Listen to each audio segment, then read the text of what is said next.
اس تمہید کے بعد اللہ تعالیٰ کے نام پر ہم قرآن کریم کا ترجمہ اور اس کی مختصر تشریح اور تفسیر کا سلسلہ شروع کرتے ہیں۔ اللہ تبارک و تعالیٰ اپنے فضل و کرم سے، اپنی رحمت سے اس کو اپنی رضا اور خوشنودی کے مطابق انجام دینے کی توفیق عطا فرمائے اور اس کو ہم سب کے لیے نافع اور مفید بنائے۔ اعوذ باللہ من الشیطان الرجیم، بسم اللہ الرحمن الرحیم، الحمد للہ رب العالمین، الرحمن الرحیم، مالک یوم الدین، ایاک نعبد و ایاک نستعین، اہدنا الصراط المستقیم، صراط الذین انعمت علیہم غیر المغضوب علیہم ولا الضالین۔ شروع اللہ کے نام سے جو سب پر مہربان ہے، بہت مہربان ہے۔ تمام تعریفیں اللہ کی ہیں جو تمام جہانوں کا پروردگار ہے، جو سب پر مہربان، بہت مہربان ہے، جو روز جزا کا مالک ہے۔ اے اللہ، ہم تیری ہی عبادت کرتے ہیں اور تجھی سے مدد مانگتے ہیں۔ ہمیں سیدھے راستے کی ہدایت عطا فرما، ان لوگوں کے راستے کی جن پر تو نے انعام کیا ہے، نہ کہ ان لوگوں کے راستے کی جن پر غضب نازل ہوا ہے، اور نہ ان کے راستے کی جو پھٹکے ہوئے۔ یہ سورہ فاتحہ ہے اور اس کی 7 آیتوں کا ترجمہ ابھی آپ کے سامنے پیش کیا گیا۔ آپ نے ہمیشہ دیکھا ہوگا کہ قرآن کریم کی تلاوت کا ایک ادب یہ ہے کہ قرآن کریم کی تلاوت کرنے سے پہلے اعوذ باللہ من الشیطان الرجیم اور پھر بسم اللہ الرحمن الرحیم پڑھا جاتا ہے، اور اس وقت بھی ہم نے سورہ فاتحہ کی تلاوت کا آغاز کرتے ہوئے اعوذ باللہ من الشیطان الرجیم اور پھر بسم اللہ الرحمن الرحیم پڑھا۔ ان دونوں فقروں کا پڑھنا تلاوت کے لیے ایک سنت ہے۔ ان میں سے جو پہلا فقرہ ہے یعنی اعوذ باللہ من الشیطان الرجیم، یہ خود قرآن کریم کی کوئی آیت نہیں ہے۔ دوسری طرف بسم اللہ الرحمن الرحیم قرآن کریم کی ایک آیت ہے۔ اعوذ باللہ من الشیطان الرجیم جو قرآن کریم کی آیت تو نہیں ہے، لیکن قرآن کریم کی ایک آیت کی تعمیل میں یہ جملہ پڑھا جاتا ہے، کیونکہ سورہ نحل میں اللہ تبارک و تعالیٰ کا ارشاد ہے کہ فَإِذَا قَرَأْتَ الْقُرْآنَ فَاسْتَعِذْ بِاللَّهِ مِنَ الشَّيْطَانِ الرَّجِيمِ، یعنی جب آپ قرآن پڑھیں تو مردود شیطان سے اللہ کی پناہ مانگ لیا کریں۔ یہ تعلیم دی گئی ہے کہ قرآن کریم کو شروع کرنے سے پہلے شیطان سے اللہ کی پناہ مانگنی چاہیے۔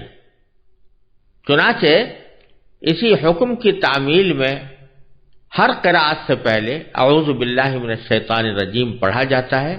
جس کے معنی یہ ہے کہ میں شیطان مردود سے اللہ کی پناہ مانگتا ہوں۔ یہ تعلیم اس لیے دی گئی ہے تاکہ جب انسان قرآن کریم کی تلاوت کرے یا اس کو سمجھنے کی کوشش کرے تو وہ خالصتاً اللہ تبارک و تعالیٰ کی رضا کی خاطر ہو اور صحیح طریقے پر ہو، اس کے آداب کے ساتھ ہو، کہیں ایسا نہ ہو کہ شیطان دل میں کوئی ایسی باتیں ڈالے یا کسی ایسے کام پر آمادہ کرے جو قرآن کریم کی تلاوت کے ادب اور قرآن کریم کی حرمت کے منافی ہوں اور قرآن کریم کے صحیح مفہوم کو سمجھنے میں دشواری پیدا کرے۔ اس لیے یہ تعلیم دی گئی ہے کہ اعوذ باللہ من الشیطان الرجیم پڑھ کر قرآن کریم کی تلاوت کا آغاز کیا کرو۔ یہاں یہ بات بھی بیان کر دینا مناسب ہے کہ یہ اعوذ باللہ من الشیطان الرجیم کا جملہ یہ خاص طور پر قرآن کریم کی تلاوت سے پہلے پڑھنے کے لیے سنت قرار دیا گیا ہے۔ دوسرے کسی مقام پر ایسا پڑھنا سنت نہیں، جیسے بعض لوگ تقریر کے شروع میں اعوذ باللہ من الشیطان الرجیم پڑھ کر تقریر شروع کرتے ہیں، تو یہ سنت نہیں، اگرچہ جائز ہے، کوئی ناجائز نہیں ہے، کوئی حرام نہیں ہے، اور اگر کوئی آدمی تقریر سے پہلے بھی اللہ تعالیٰ کی پناہ مانگے شیطان رجیم سے تو اس میں کوئی مذائقے کی بات نہیں، لیکن اس کو سنت نہیں سمجھنا چاہیے۔ سنت ہے صرف قرآن کریم کی تلاوت سے پہلے اعوذ باللہ من الشیطان الرجیم کہنا، اور ایک اور موقع پر بھی سنت ہے، بلکہ اس کا قرآن کریم نے حکم دیا ہے، وہ یہ کہ وَإِمَّا يَنزَغَنَّكَ مِنَ الشَّيْطَانِ نَزْغٌ فَاسْتَعِذْ بِاللَّهِ مِنَ الشَّيْطَانِ الرَّجِيمِ۔ تو یہ فرمایا گیا کہ اگر کسی وقت شیطان تمہیں کوئی کچوکا لگائے تو بھی اللہ کی پناہ میں آ جایا کرو، اللہ کی پناہ مانگا کرو شیطان رجیم سے۔ شیطان کچوکا کیا لگائے؟ اس کی کئی صورتیں ہوتی ہیں۔ ایک صورت یہ ہے کہ غصہ بہت زیادہ آ گیا، اور غصے کی حالت میں انسان بعض اوقات اپنے آپے سے باہر ہو جاتا ہے، اور شیطان اس کو کسی ایسے کام پر آمادہ کر دیتا ہے جو بعد میں پشیمانی کا، شرمندگی کا موجب ہوتا ہے، مناسب نہیں ہوتا۔ تو اللہ تعالیٰ نے فرمایا کہ جب تمہیں شیطان کوئی کچوکا لگائے، غصہ بہت زیادہ آ رہا ہے، تو اس کا ایک حل یہ ہے کہ تم اللہ کی پناہ میں آ جاؤ، یہ کہو کہ اعوذ باللہ من الشیطان الرجیم، میں شیطان الرجیم سے اللہ کی پناہ مانگتا ہوں، کہیں ایسا نہ ہو کہ شیطان مجھے اس غصے کی حالت میں کسی ایسے کام پر آمادہ کر دے جو ناجائز ہو، ناحق ہو، کسی کے ساتھ زیادتی پر مشتمل ہو، یا میری زبان سے کوئی ایسے کلمات نکل جائیں جو نامناسب ہیں۔ یہ اس سے پناہ مانگنے کے لیے یا اعوذ باللہ من الشیطان الرجیم پڑھنے کا حکم دیا گیا۔ اسی طرح اگر کبھی کسی گناہ کا خیال آئے، دل چاہ رہا ہے کہ میں فلاں گناہ کا ارتکاب کر لوں، الیاذ باللہ العلی العظیم، تو اس موقع پر بھی یہ شیطان کا کچوکا ہے جو وہ لگا رہا ہے گناہ کی طرف بلانے کے لیے، تو اس موقع پر بھی یہ اعوذ باللہ من الشیطان الرجیم پڑھ لینا قرآن کریم کی اس آیت کی تعمیل میں بہتر ہے۔ تو یہ دو مواقع ہیں جہاں پر کہ اعوذ باللہ من الشیطان الرجیم پڑھنے کا یا حکم دیا گیا ہے، یا اس کو سنت قرار دیا گیا ہے، یا کم از کم اس کی ترغیب دی گئی ہے، ایک تلاوت شروع کرتے وقت، اور دوسرے اس وقت جب کہ شیطان نے کوئی دل میں ایسی بات ڈالی ہو جو کسی نامناسب کام کی طرف انسان کو لے جا سکتی ہو۔ باقی اور حالات میں مسنون نہیں ہے، لیکن ظاہر ہے کہ کوئی جملہ ایسا ہے کہ جس میں اللہ کی پناہ مانگی جا رہی ہے تو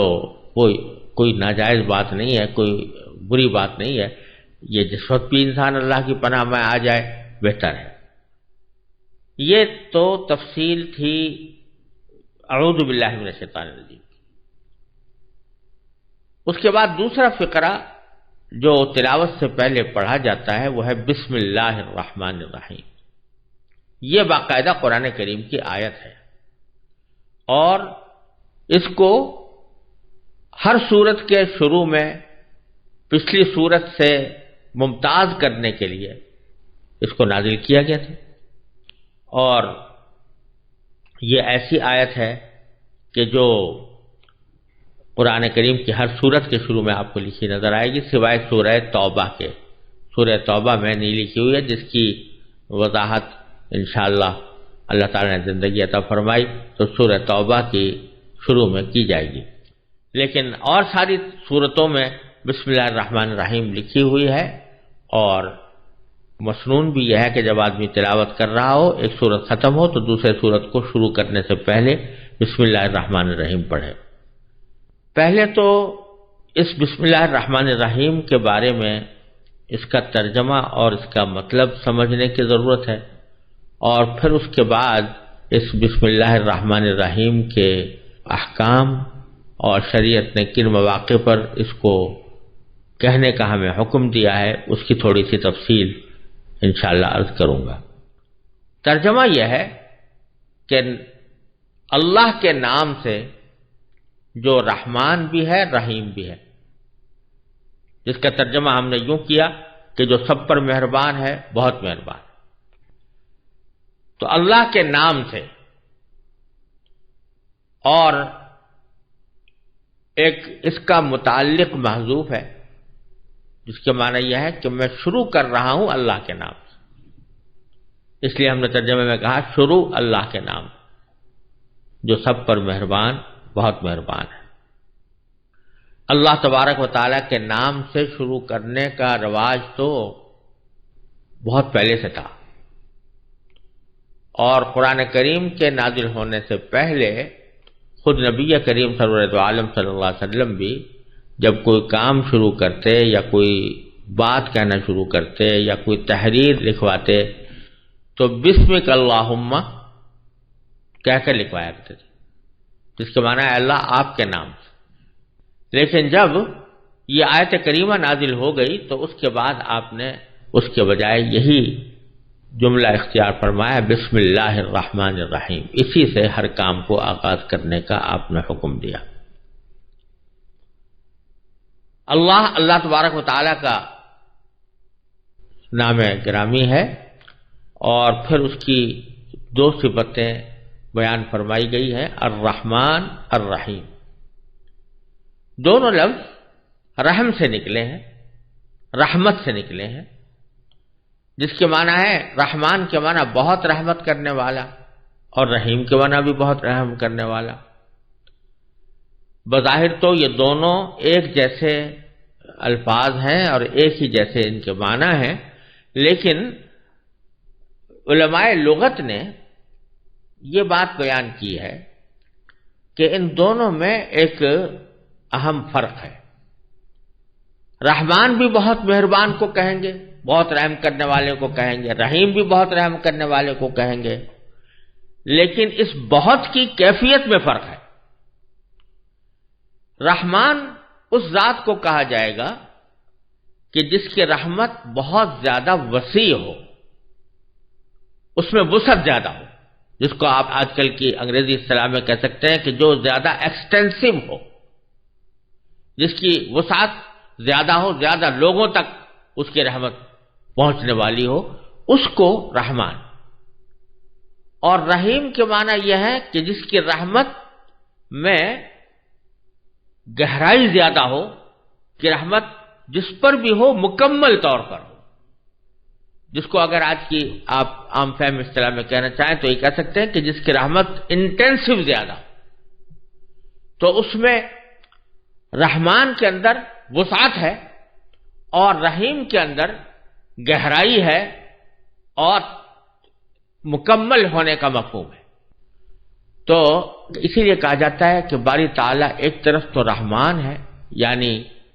اللہ تبارک و تعالیٰ کی رحمت سب پر ہے، یہاں تک کہ دنیا کے اندر اس کی رحمت صرف مسلمانوں کے ساتھ خاص نہیں، غیر مسلموں پر بھی ہے، جانوروں پر بھی ہے، کائنات کی ہر چیز پر ہے، درختوں پر بھی ہے، جمادات پر بھی ہے، نباتات پر بھی ہے۔ تو رحمت اس کی ساری کائنات کے اوپر پھیلی ہوئی ہے، بہت زیادہ وسیع ہے۔ اس لیے رحمان کا ترجمہ ہم نے یہ کیا جو سب پر مہربان ہے، یعنی اس کی رحمت سب کو شامل ہے، بہت پھیلی ہوئی ہے، وسعت رکھتی ہے، بہت ایکسٹینسو ہے۔ اور رحیم کا مطلب یہ کہ رحمت کامل ہے، مکمل ہے، انٹینسو ہے، اس میں گہرائی ہے، جس پر بھی ہے وہ تکمیل کے ساتھ ہے، پورے طور پر ہے، اس میں کوئی نقص نہیں، اس میں کوئی کمی نہیں، اسی لیے ہم نے اس کا ترجمہ بہت مہربان سے کیا۔ تو اب آیت کا ترجمہ یہ ہوا کہ شروع اللہ کے نام سے جو سب پر مہربان ہے، بہت مہربان ہے، سب پر مہربان رحمان اور بہت مہربان رحیم۔ ایک فرق تو ان دونوں میں یہ ہے۔ دوسرا فرق یہ ہے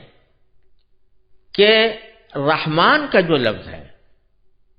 وہ صرف اللہ تبارک و تعالیٰ کے ساتھ خاص ہے۔ اللہ تعالیٰ کے علاوہ کسی بھی فرد کو رحمان نہیں کہا جا سکتا، کیونکہ اس کی رحمت، اللہ تبارک و تعالیٰ کی رحمت، یہ وسعت کا اس میں اشارہ ہے،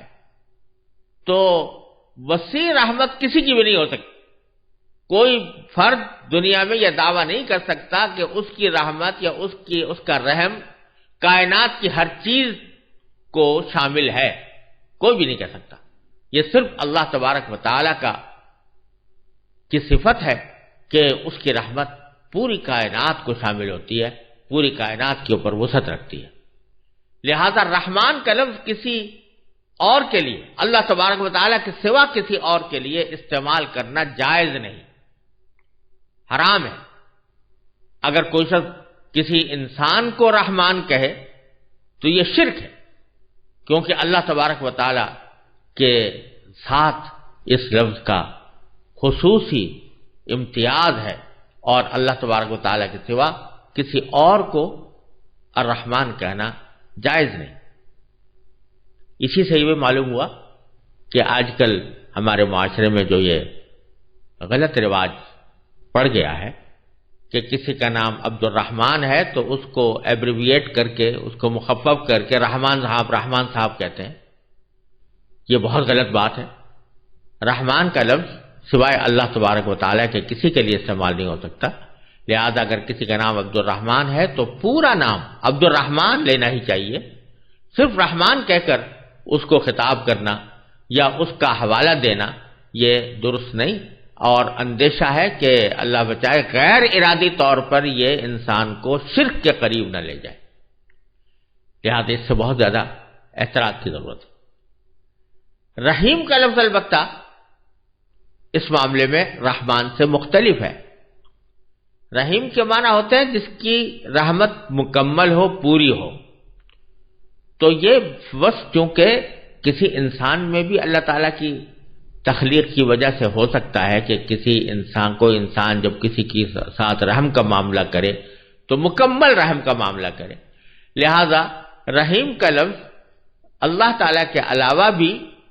دوسرے کسی انسان کے لیے بھی استعمال کرنا جائز ہے، اور خود قرآن کریم نے کیا ہے، لَقَدْ جَاءَكُمْ رَسُولٌ مِّنْ أَنفُسِكُمْ عَزِيزٌ عَلَيْهِ مَا عَنِتُّمْ حَرِيصٌ عَلَيْكَ بِالْمُؤْمِنِينَ رَءُوفٌ رَحِيمٌ۔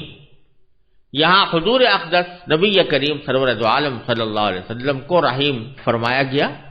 تو جس سے معلوم ہوا کہ آپ رحم کرنے والے ہیں، آپ کی رحمت جس پر بھی ہے پوری ہے، تو یہ لفظ خود رسول کریم صلی اللہ علیہ وسلم کے لیے استعمال کرنے کا جواز اس آیت نے پیدا کیا۔ تو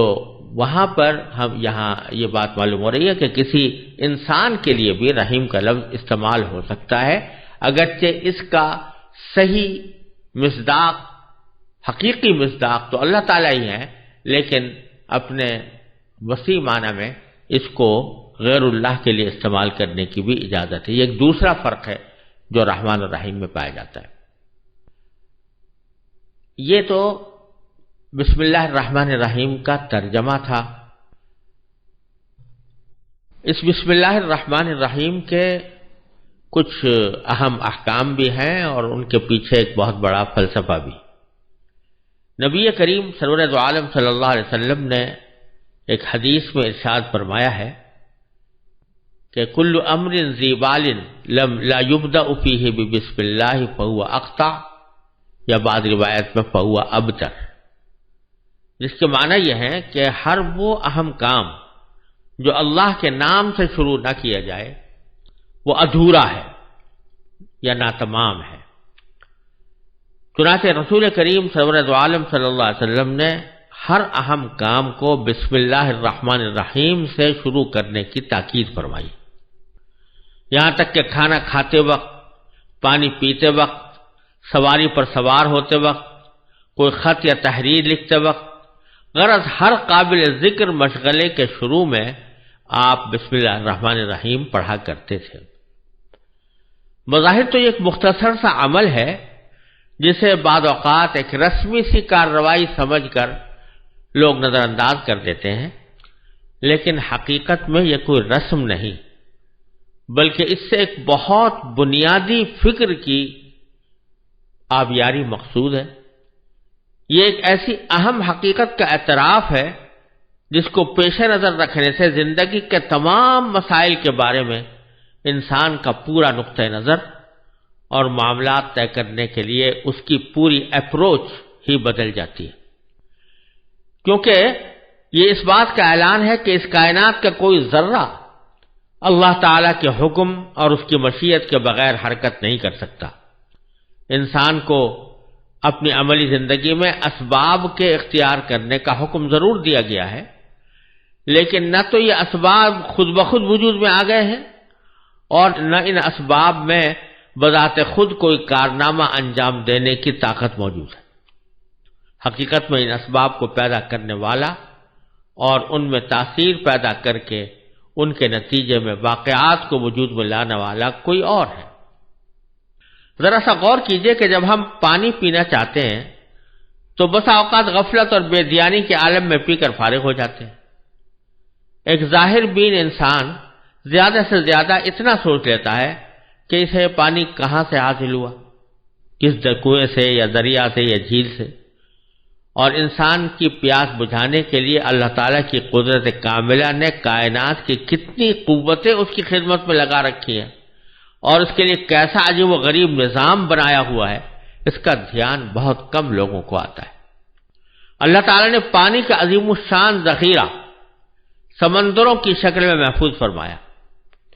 اور اسے سڑنے سے بچانے کے لیے اول تو اسے نمکین بنا دیا ہے اور دوسری طرف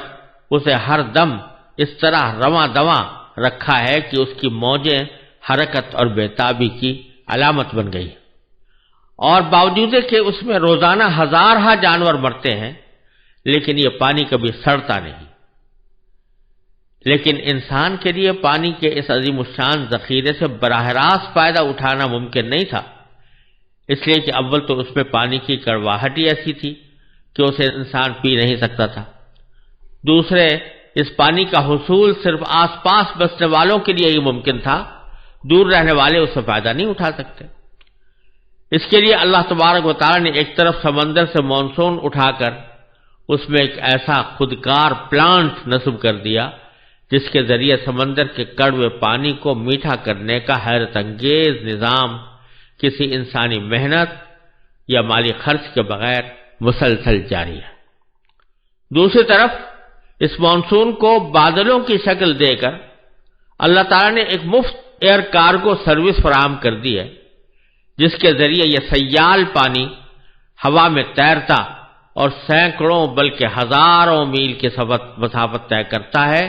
اور اس کی فضائی پرواز نے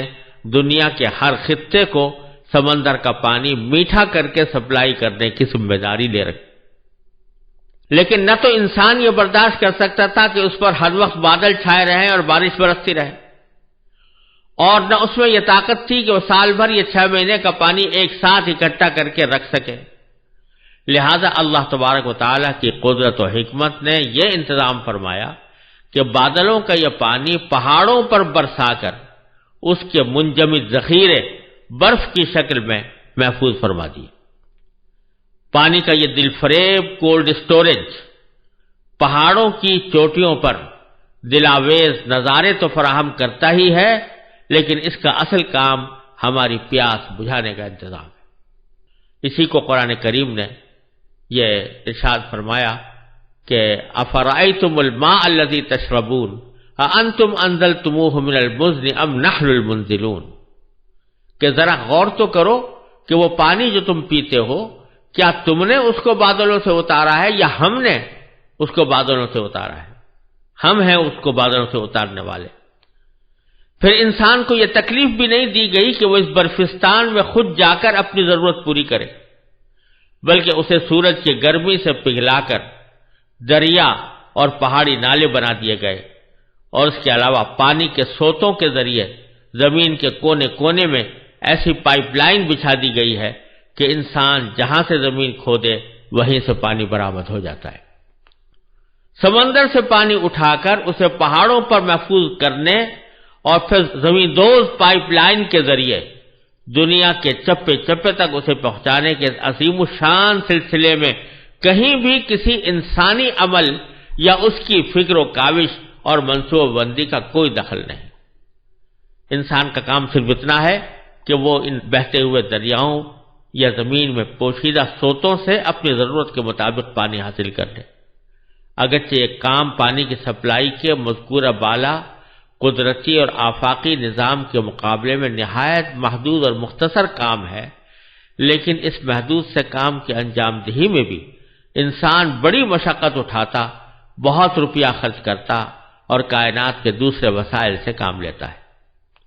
پانی کا ہر وہ گھونٹ جو ہم ایک لمحے میں اپنے حلق سے اتار لیتے ہیں،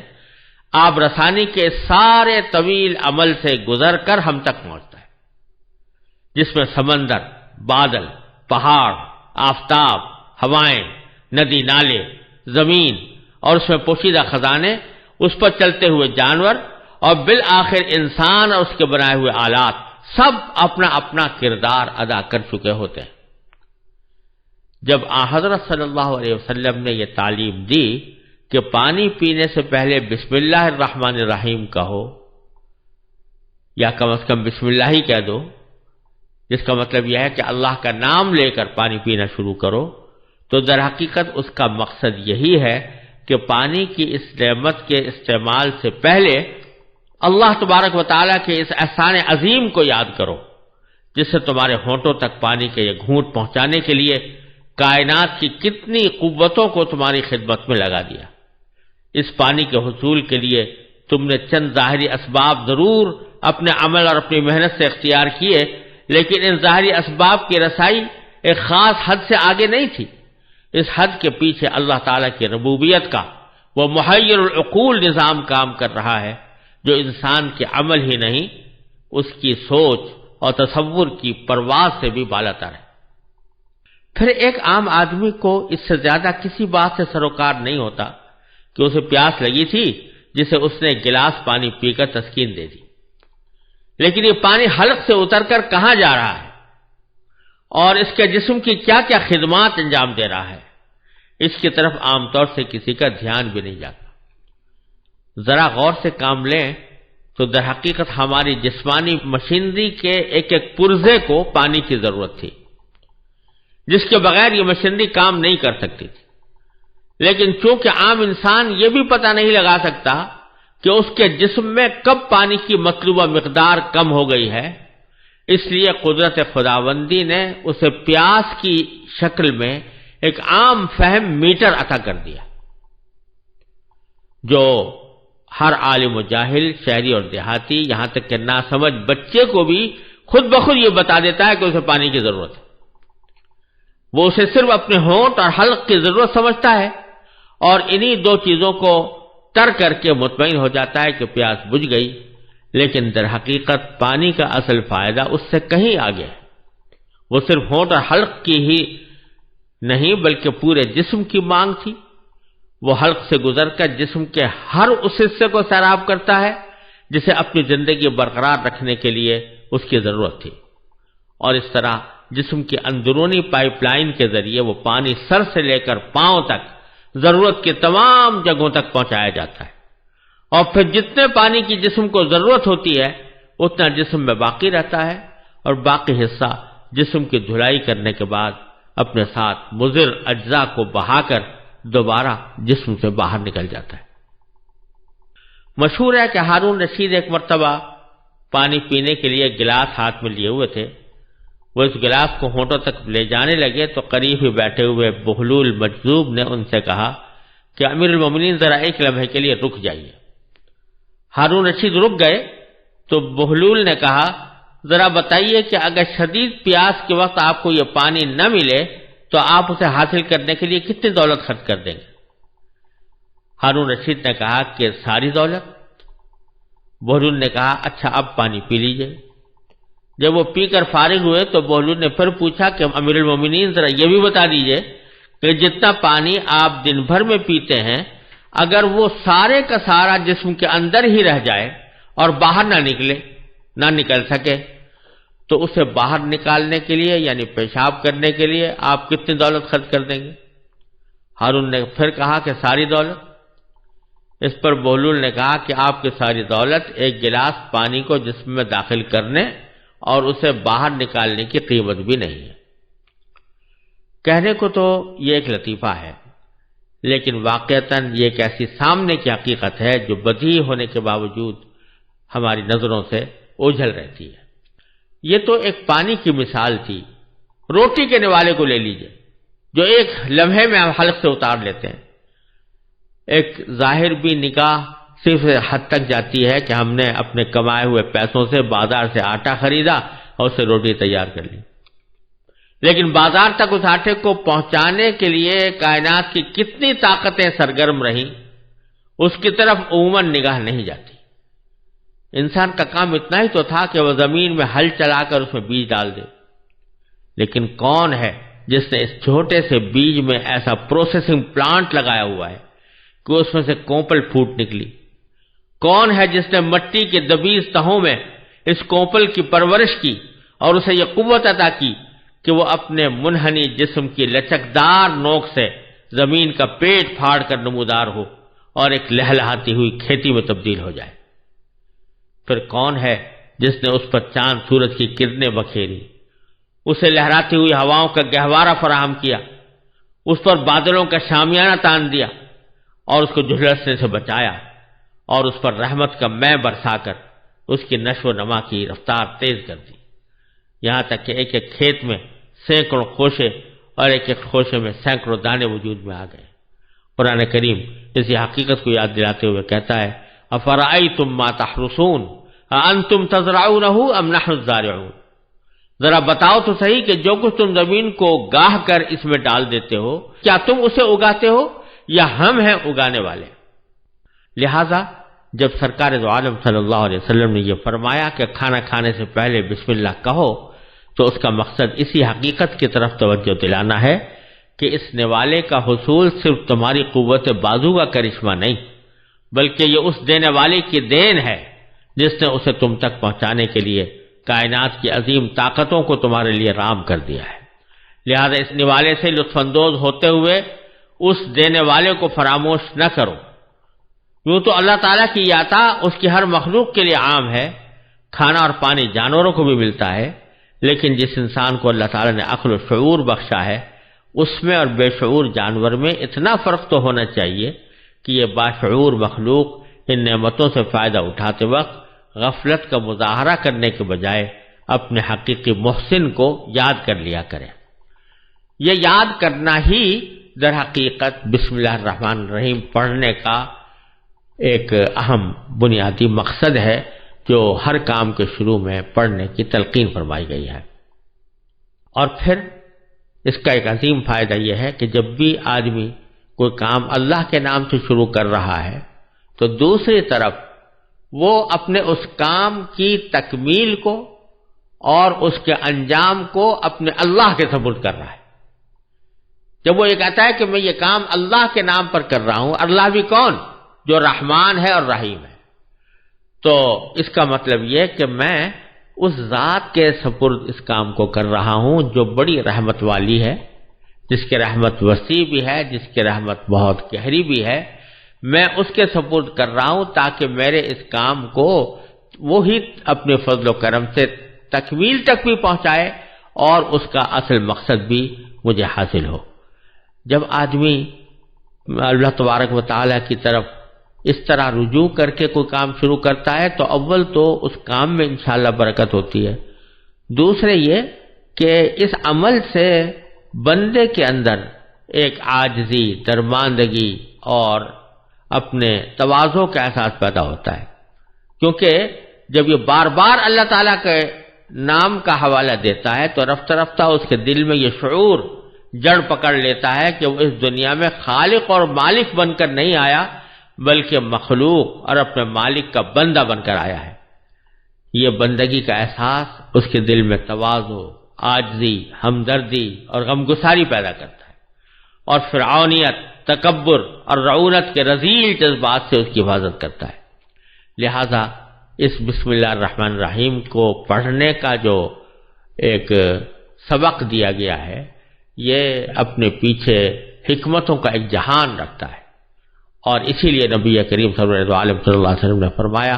کہ اپنے ہر کام کا آغاز بسم اللہ الرحمن الرحیم سے کرو، اور اللہ تبارک و تعالی نے بھی اپنی کتاب مجید کا آغاز بسم اللہ الرحمن الرحیم سے کر کے اس بات کا سبق دے دیا کہ جب ہم بسم اللہ الرحمن الرحیم کہہ کر آغاز کر رہے ہیں جبکہ ہم ہر قسم کی حاجت سے بے نیاز ہیں، تو یہ تمہیں تعلیم دی جا رہی ہے کہ تم اپنے کاموں کو اللہ کے نام سے شروع کیا کرو۔